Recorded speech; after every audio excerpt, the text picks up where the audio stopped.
Estamos con el neurocirujano Leonardo Luzgarten, quien nos va a hablar un poco de los tumores cerebrales. Bienvenido, doctor. Sí, muchísimas gracias. Bueno, los tumores cerebrales obviamente son siempre un motivo de consulta y un motivo de ansiedad para los pacientes.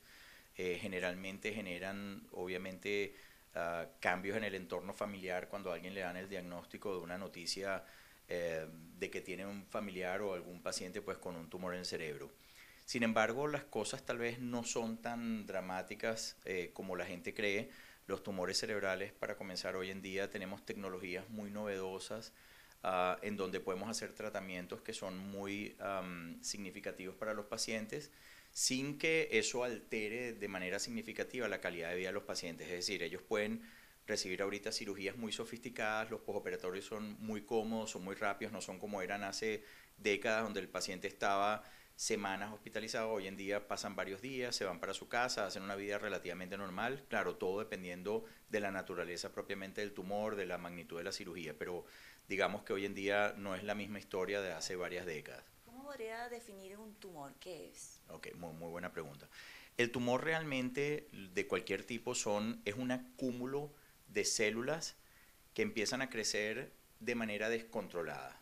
Entonces, esas células se van multiplicando exponencialmente y van creciendo de manera rápida o lenta, dependiendo de si el tumor es agresivo o si no lo es.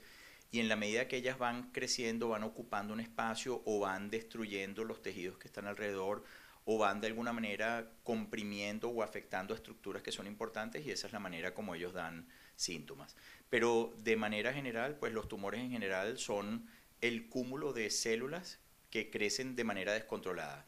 Normalmente nosotros tenemos en el cuerpo diferentes tipos de células. Ellas vienen determinadas con un crecimiento determinado, pero cuando se salen de control se convierten en un tumor. ¿Y hay algún factor de riesgo que la produzcan? Ok. Normalmente la inmensa mayoría de los tumores son mutaciones genéticas, es decir, alguna alteración de algún cromosoma dentro del mapa genético de una célula en algún momento del camino, no se sabe por qué razón, se equivoca y eso manda una señal equivocada que hace que las células se multipliquen de manera anormal.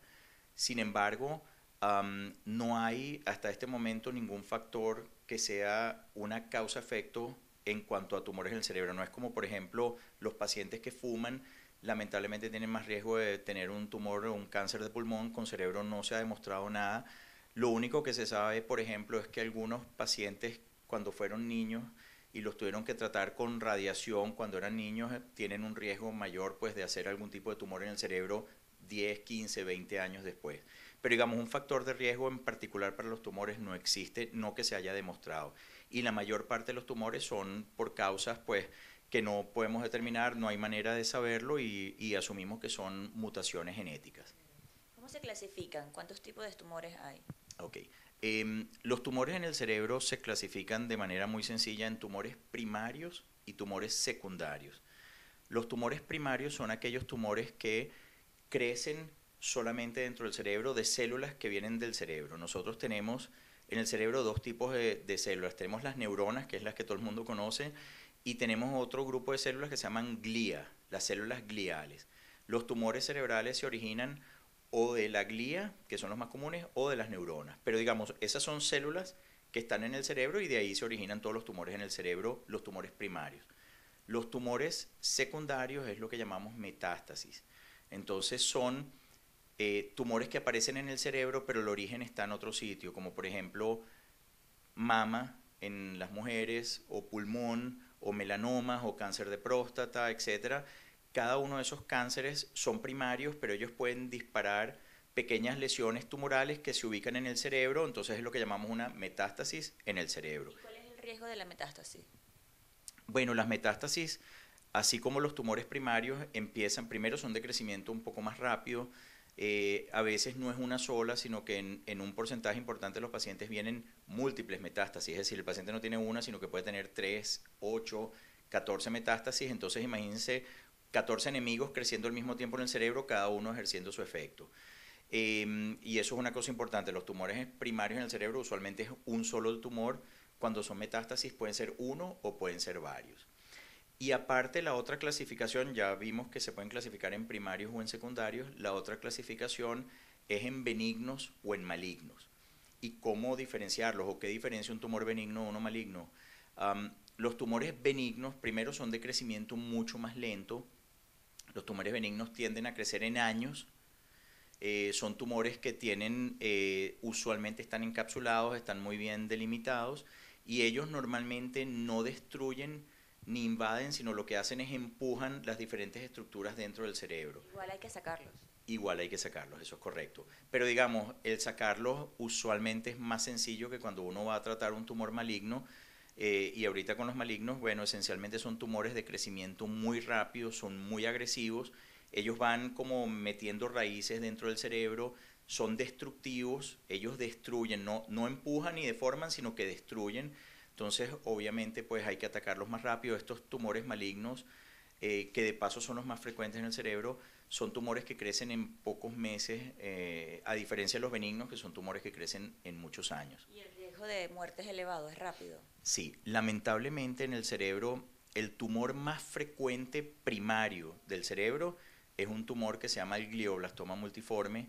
Es el tumor más agresivo que existe en el cerebro, es lo que llamaríamos cáncer en el cerebro.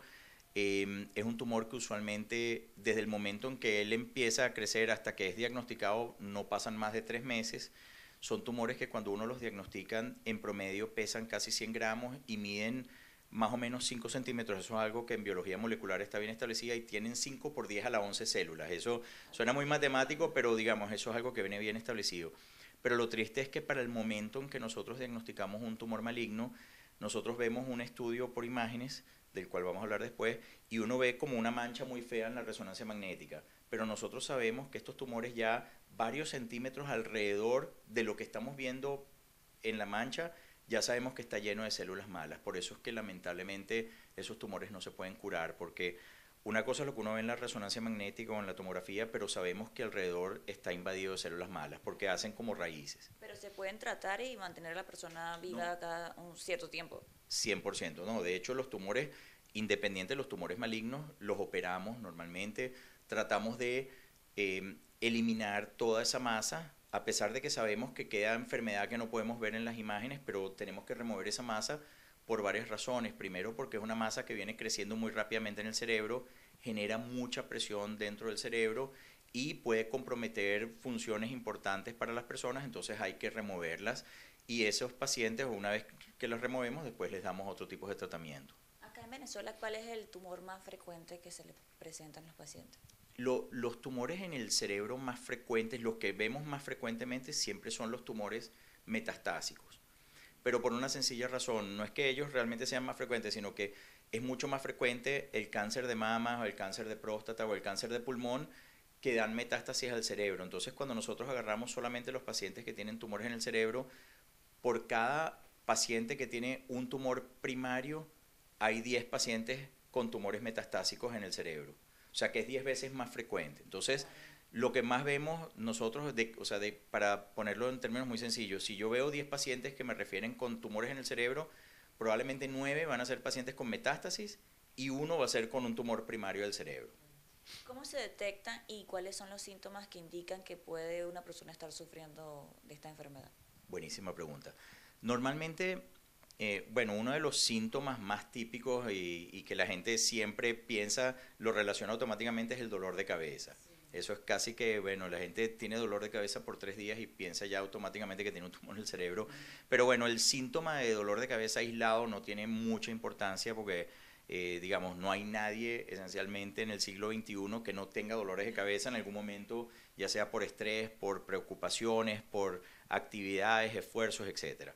Pero digamos, es un síntoma importante ese dolor de cabeza que no solamente se presenta, sino que va persistiendo en el tiempo. Si ese dolor de cabeza se asocia o no con algunos otros síntomas, como por ejemplo trastornos para la marcha, alguna dificultad motora, ya sea en un brazo, en una pierna, algún trastorno visual.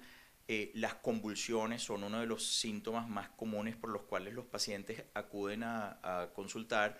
Esos son los síntomas más típicamente que llaman la atención al paciente, por los cuales acuden a buscar ayuda. ¿Y cómo lo detecta, lo diagnostica? Normalmente cuando el paciente tiene síntomas que sean sugestivos de que pudiera tener algún problema neurológico, en este caso, como les expliqué, dolor de cabeza, trastornos para la marcha, pérdida de equilibrio, dificultad motora, etcétera, ellos acuden típicamente o a su internista o van directamente a un neurólogo.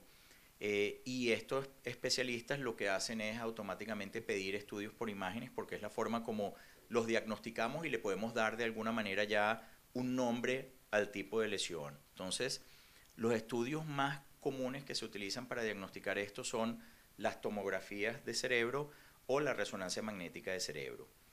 La tomografía es tal vez la más rápida y barata porque es muy práctica, pero el estudio ideal es una resonancia magnética sin y con gadolinium, que es un contraste que hay que ponerle al paciente porque se les hace una resonancia sin el contraste e inmediatamente se hacen varias secuencias de imágenes con contraste. Eso nos permite de alguna manera ir tipificando ya con imágenes y poder tener una idea muy cierta de qué tipo de tumor es, cómo se comporta radiológicamente, porque de esa manera yo ya de entrada yo puedo decirle a un paciente, este tumor luce completamente benigno o no, este tumor luce completamente maligno, y con las imágenes podemos tener una certeza de diagnóstica de más de un 95%, de poderle decir de antemano al paciente, esta lesión no luce nada bien o esta lesión es benigna, y obviamente planificar algún tratamiento.